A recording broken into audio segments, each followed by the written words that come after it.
Olá, seja muito bem-vindo a mais uma aula do curso Super Práticas de Gestão da Amo de Trabalho. E hoje a gente vai ver uma prática muito legal. Essa prática se chama Mapa de Competências. Você também pode encontrar essa prática por aí com outro nome, talvez Matriz de Competências, mas se trata da mesma prática, tá? Eu quero falar sobre essa prática porque eu acredito que ela seja uma prática muito legal, muito importante. Eu tenho certeza que você vai querer utilizá-la com a tua equipe. Vamos conhecer essa prática então?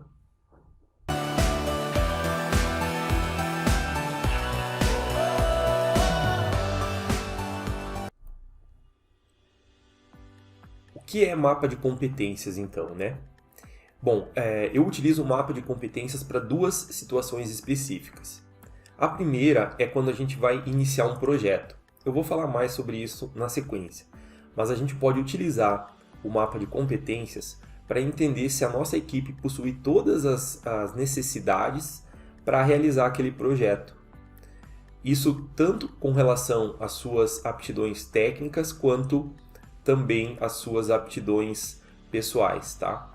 E a outra situação que eu utilizo bastante, né, que no caso a própria equipe deve utilizar, é para entender assim como que está o nível de conhecimento da equipe, né? Quais conhecimentos a equipe tem e qual o nível desse conhecimento, tá bom? Então basicamente eu utilizo para essas duas situações, mas você vai ver quanta coisa legal que a gente consegue extrair dessa prática, tá? Então, como eu mencionei, agora eu quero entrar um pouco mais em detalhes assim sobre as formas que a gente pode utilizar a prática e depois também falar, né, obviamente, de como que a gente pode fazer e analisar os resultados, tá? Então tá, vamos lá. Essa prática, ela pode ser útil na hora que a gente está falando sobre desenvolvimento de competências em geral e também sobre o aprendizado. Por quê? Porque através dela, a equipe mesmo, né, e os gestores vão entender onde que a equipe precisa focar os seus esforços de aprendizado. E a partir disso é possível criar então um planejamento, né, de competências com base no resultado dessa prática, tá? E o mais legal, a própria equipe que vai fazer e vai ficar muito mais engajada, né, em superar os desafios por causa disso, tá bom? E também, tá, ela traz muita transparência, obviamente, porque é uma prática colaborativa, né? Toda a equipe ele vai realizar, vai debater, vai entender, cada um vai pensar sobre aquilo que possui de competências, qual é o nível da sua competência, e vai conversar com a equipe sobre isso. Então, traz muita transparência, alinha expectativas, né? Traz o entendimento daquilo que a equipe possui de conhecimento também. Então, veja só quanta coisa a gente pode trazer, que eu posso mostrar para você, e a gente nem começou ainda, né, a falar sobre a prática, como executar ela e analisar os resultados em si, tá? Então perceba como essa prática ela vai trazer benefícios para a tua equipe. Agora eu queria falar um pouquinho então sobre o desenvolvimento de competências, tá? Por que essa prática é legal para você entender como fazer esse planejamento? Primeiro, né, como eu falei, você vai conseguir identificar então as lacunas, tanto se você for um participante da prática, né, você vai conseguir identificar as lacunas profissionais que você possui, né, de conhecimentos profissionais, técnicos, tá? E também pessoais. E também vai ter a visualização de toda essa situação com relação à equipe, né? Isso é muito importante, né, por causa da transparência e tal. Outra situação aqui é que você precisa saber então o que os seus pares, né, colaboradores querem aprender também, né, e como que essa necessidade ou esse desejo deles se alinha com aquilo que com os desejos e necessidades da própria empresa, né?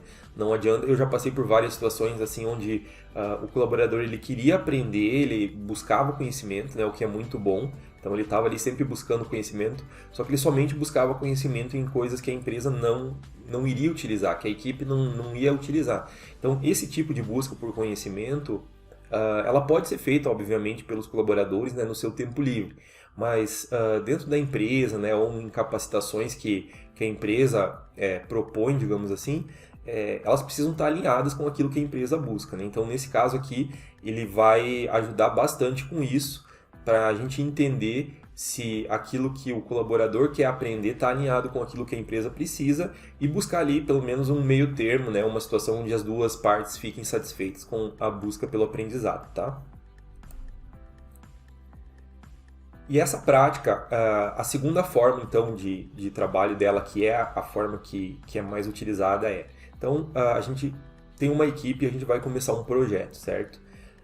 É legal porque a gente vai utilizar essa prática aqui para entender como que está o status atual da nossa equipe com relação às suas habilidades, né, os seus conhecimentos que vão ser utilizados para esse projeto que a gente está iniciando, tá? Então a gente vai conseguir antecipadamente entender isso. Esse é o primeiro ponto que utilizar essa prática vai ajudar a equipe, tá? E ele também vai, com essa situação, você vai conseguir entender o quanto a tua equipe vai tá preparada, né, para iniciar o projeto, com as dificuldades que o projeto vai apresentar e as necessidades que o projeto vai ter. E também, claro, né, o mais importante é que ela seja realizada pela própria equipe, né, não pode ser uma coisa que a gestão aplica. Né? O máximo que a gestão pode fazer é apresentar a prática, talvez ali fazer uma facilitação, muito embora eu só aconselho isso se de repente, né, o gestor fizer parte realmente da equipe ali no dia a dia e não passar aquela sensação de estar, né, monitorando ali. Então, muito cuidado, o ideal é que seja uma pessoa que a equipe consiga, né, se expressar de forma sem receio, né, de ser talvez, né, julgada pelo seu gestor. Então, depende da cultura de cada empresa, né, e é uma coisa que você vai ter que analisar conforme a tua realidade, tá? Para preparação, se for forma presencial, então você pode acessar e fazer o download do template que eu utilizo aqui na Mundo de Trabalho e utilizar ele sem problema algum.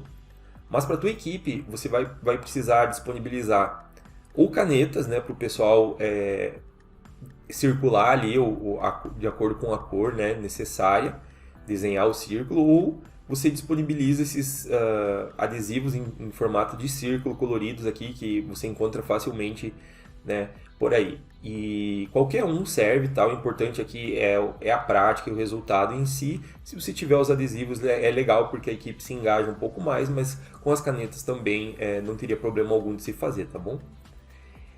E daí você vai imprimir, então, né, esse template num formato que seja adequado para que todo mundo consiga ali, a equipe consiga visualizar o que está acontecendo e interagir ali, né, na frente do template, né, da prática, do mapa de competências, tá bom?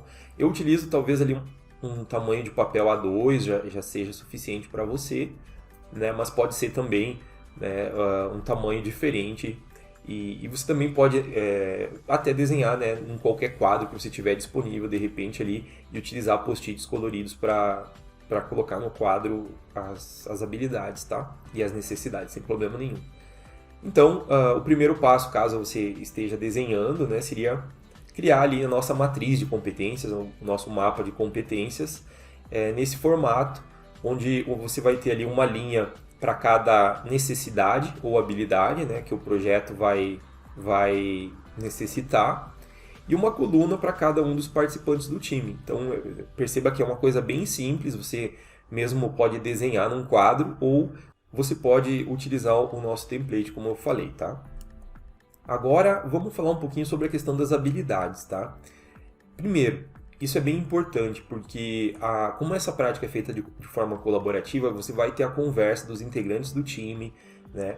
E só essa discussão que você tem ali, que os integrantes do time têm, ele já vai trazer um valor muito grande, porque você já vai estar ali discutindo, né, a questão de quais são as habilidades necessárias e todas as suposições que a equipe tem ali, de concordar ou não concordar, e de talvez achar até uma habilidade ali, uma necessidade que não tinha sido pensada antes. Então tudo isso vai trazer um valor muito grande, tá?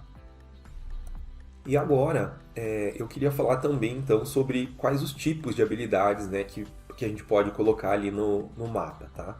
Primeiro, claro, são as habilidades técnicas. E aqui fica a minha observação do seguinte, tá? Isso vai depender de qual é a tua área de atuação, né?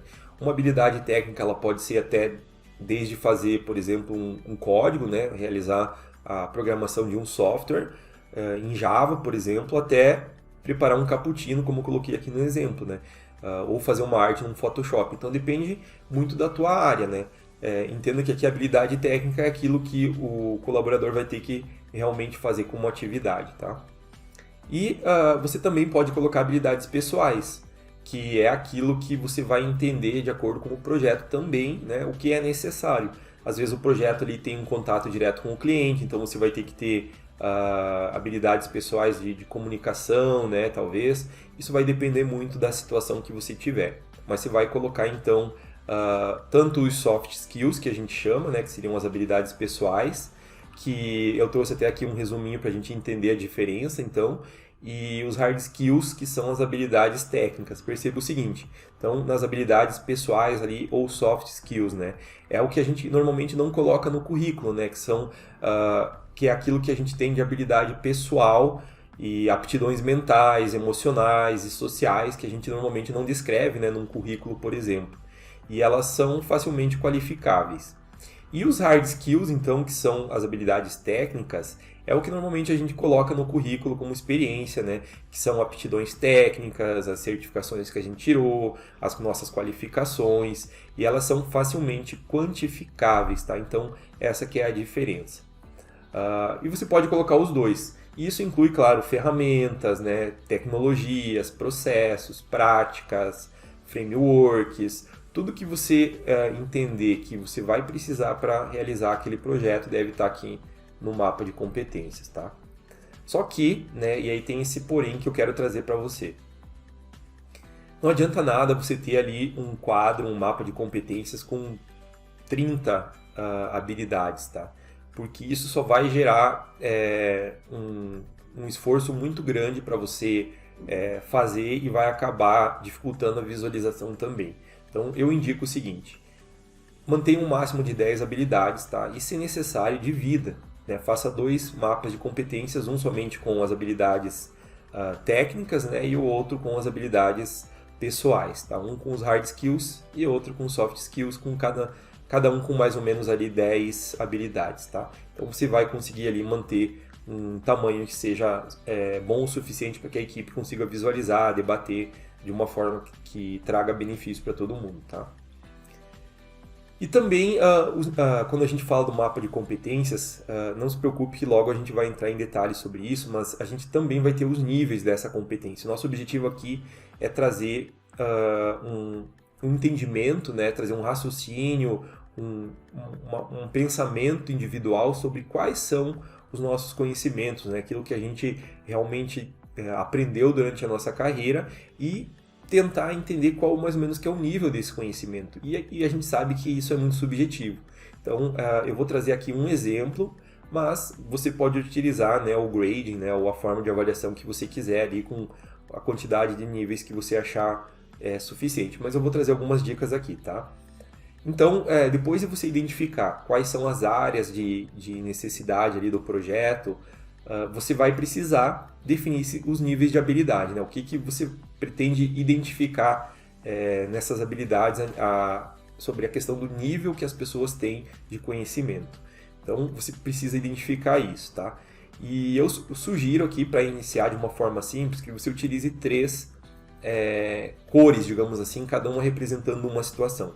Então, na cor verde ali você teria o mestre, que é aquele que já pode ensinar, né? Então eu posso ensinar, ou seja, ele entende muito sobre aquilo e pode ensinar outras pessoas. O praticante, que é eu consigo fazer, ele não consegue ensinar outras, ele não tem esse conhecimento tão grande, mas ele consegue se virar ali e realizar suas atividades, tá? Às vezes até com um pouquinho de ajuda. E o iniciante, que é aquele que não tem nenhum conhecimento, tá? E aqui, lembrando, é só uma sugestão, tá? E aí fica a pergunta, né? Por que não mais níveis? Talvez 10 níveis ou até subníveis, né? É para, como eu falei, manter as coisas simples, né? No final, o mais importante aqui é a discussão e a conscientização da equipe sobre as suas habilidades e as necessidades do projeto, tá? Então, você colocar ali um monte de níveis vai tirar o foco ali do que é importante. O melhor aqui é manter simples. Mas, né, algumas pessoas podem entender a necessidade de pelo menos mais 1 ou 2 níveis e não tem problema nenhum. Você pode inserir, tá?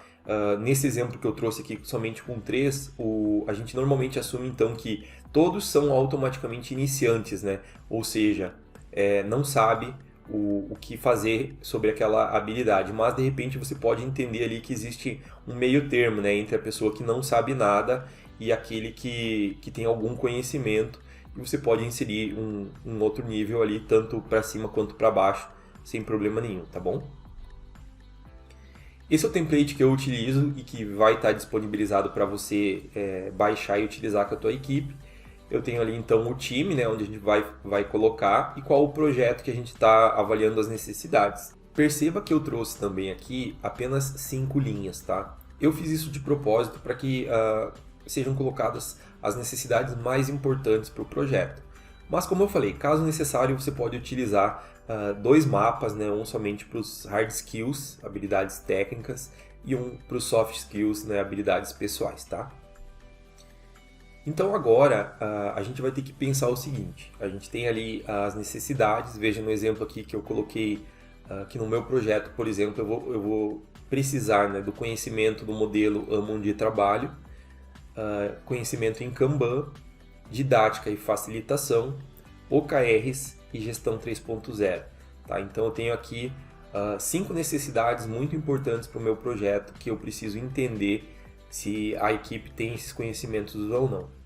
Perceba que eu vou utilizar os mesmos níveis que eu defini antes, né, o mestre, o praticante e o iniciante, para decidir ali quantas pessoas, no caso, né, quantos integrantes do meu time precisam ter aquele conhecimento e qual é o nível desse conhecimento que eu preciso, tá? E isso aqui é bem subjetivo, é uma análise que a equipe pode fazer junta, ou o próprio gestor, no caso, pode identificar as necessidades e auxiliar, tá bom? Então você vai colocar ali uma cor para cada nível de habilidade, tá? E você vai anotar do lado quantas pessoas você precisa. Então veja que no meu exemplo ali, AMON de trabalho, eu coloquei que eu preciso ter 4 mestres e 3 praticantes com esse conhecimento na equipe, tá? Essas são as necessidades. Depois, na sequência aqui, a equipe vai trabalhar e entender o que cada um possui de conhecimento para indicar, tá? Mas a princípio aqui são as necessidades. Então, independente do conhecimento que a nossa equipe possua, eu preciso colocar aqui o que é necessário, tá? E outra coisa legal aqui é que a gente vai pensar então quais são, né, as habilidades que precisam de um conhecimento maior, e nesse caso a gente precisa pesar se um mestre é o que a gente precisa ou se de repente até um praticante já é suficiente naquela habilidade, tá? Uma dica legal que eu trago aqui é a seguinte: se você tem uma equipe com 10 pessoas, o número ali de competências, de necessidade de competências que você indica não precisa ser igual ao número do número de integrantes, tá? Um exemplo que eu dou aqui é o seguinte: vamos imaginar que a minha equipe tenha 10 integrantes. Perceba que para o modelo AMON de trabalho ali, eu coloquei que eu preciso de 4 mestres e 3 praticantes. Então, eu preciso ao todo de 7 pessoas ali que vão ter esse conhecimento. Os outros 3 não precisam ter, de acordo com as necessidades de cada projeto, tá? Então, algumas coisas também que a gente deve pensar aqui, como dica, fica o seguinte, né? Você precisa, de repente, fazer um backup daquela atividade, daquele conhecimento, no caso. Por exemplo, se você precisa de um mestre só, mas esse mestre, por exemplo, ele vai tirar férias, ele vai estar indisponível durante algum momento do projeto? Se sim, você vai precisar talvez de 2 mestres, né? Um para ter como backup ali, digamos assim, né? Caso seja necessário. E às vezes você precisa entender também assim quantas pessoas precisam ter um conhecimento a nível de execução e quantas precisam ter o conhecimento a nível de ensinar outras pessoas ou ter um conhecimento muito maior. Então perceba aqui que o legal é o debate que vai trazer para a equipe sobre quais são as necessidades, né? E isso também eu sugiro que não seja feito diretamente pelo gestor, né? O gestor pode, claro, trazer as necessidades, debater com a equipe, dê voz para a equipe, né? Permita que a equipe identifique coisas também para incluir ou retirar ali do mapa, e esse debate que é o mais importante. Isso é bem legal da gente manter em mente, né? Porque é o que vai trazer o resultado no final das contas. Então agora eu queria começar a falar sobre como que a gente analisa, né, os resultados, tá? e sobre cada uma aqui das áreas em específico do mapa de competências. Cada integrante da equipe vai precisar fazer a sua autoavaliação, tá? Então a gente foi lá, identificou as necessidades do projeto e agora cada integrante precisa entender qual o seu nível com relação àquela necessidade, tá? O seu nível de conhecimento de acordo com aqueles critérios que a gente estabeleceu lá, tá? E basicamente o que a gente está fazendo aqui, né? Pedindo para que cada integrante, né, julgue o seu nível de habilidade e torne isso transparente para as outras pessoas. A princípio você pode achar isso totalmente interessante e não ver nenhum problema, mas muitas vezes as pessoas elas vão ter uma certa dificuldade não somente em tornar visível o seu conhecimento para os demais integrantes, né, como também em se autoavaliar naquele conhecimento. No exemplo que eu quero trazer aqui, existe um desenho antigo da Disney onde o Pateta ele representa, né, um cidadão totalmente pacato, né, aquele cara que cumprimenta todo mundo, que não tem coragem de pisar numa formiga. Mas quando ele entra dentro do carro, ele se transforma, né? Então ele representa, né? Eu achei bem legal na época, né, esse desenho porque ele representou assim o que de fato acontece com muitas pessoas, né? Quando a gente normalmente é uma pessoa totalmente tranquila e quando a gente entra dentro do carro a gente começa a se irritar com tudo, fazer uma direção extremamente perigosa, né? Isso é muito comum. E você já percebeu o seguinte, se você pedir para uma pessoa assim, por que eu trouxe, né, esse exemplo? Se você pedir para uma pessoa se ela dirige bem, quantas pessoas vão dizer para você que elas realmente não dirigem bem, certo? E quando a gente sai na rua é muito comum de a gente ver diversas situações onde a gente percebe que a pessoa talvez não tenha tanta habilidade na direção. E por que isso ocorre, né? E isso ocorre justamente por essas situações de, às vezes, a gente ter uma dificuldade em fazer essa autoavaliação ou até mesmo estar com alguma dificuldade em tornar isso transparente para a equipe, tá? Para evitar qualquer tipo, então, de interpretação que possa estar duvidosa, digamos assim, né? Você pode pedir, então, que cada integrante tenha que, depois de fazer a sua autoavaliação, né, no final, pedir um feedback de pelo menos 2 pessoas sobre aquela autoavaliação que ela realizou.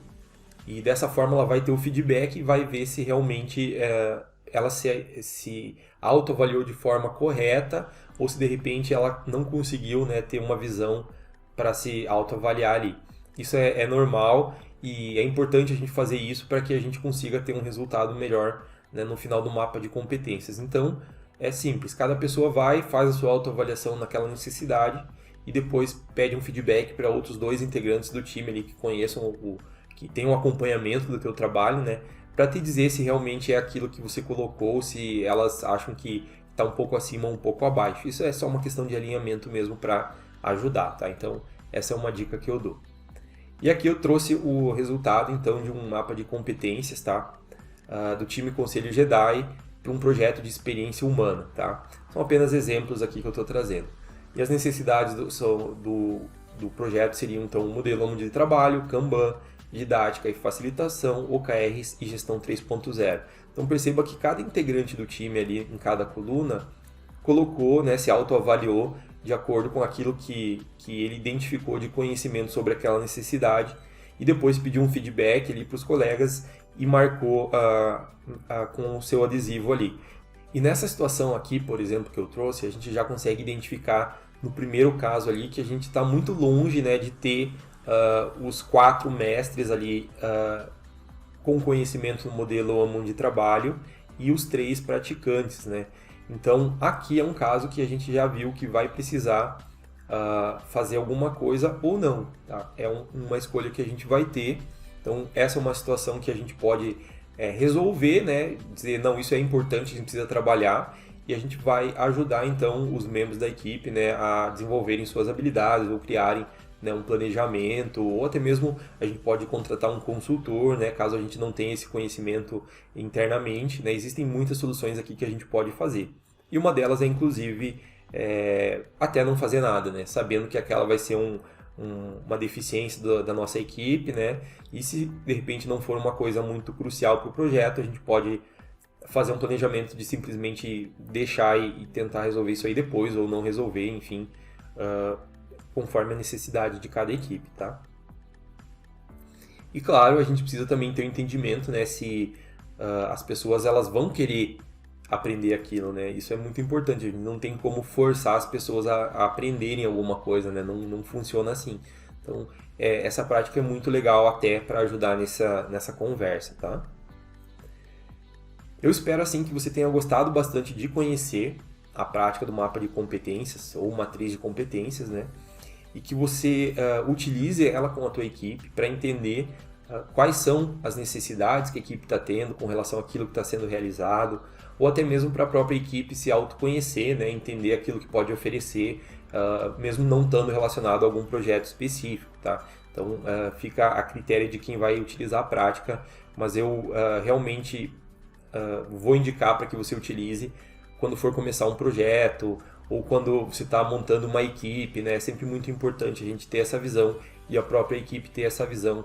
E no dia a dia a gente acaba não parando para conversar sobre isso. Então, muitas vezes a equipe possui conhecimentos, as pessoas estão tentando aprender por conta outras habilidades, né? A gente nem sabe. Então, é uma prática muito legal mesmo, tá? Espero que você tenha gostado das dicas, do conteúdo e principalmente da prática. Um grande abraço e até a próxima aula.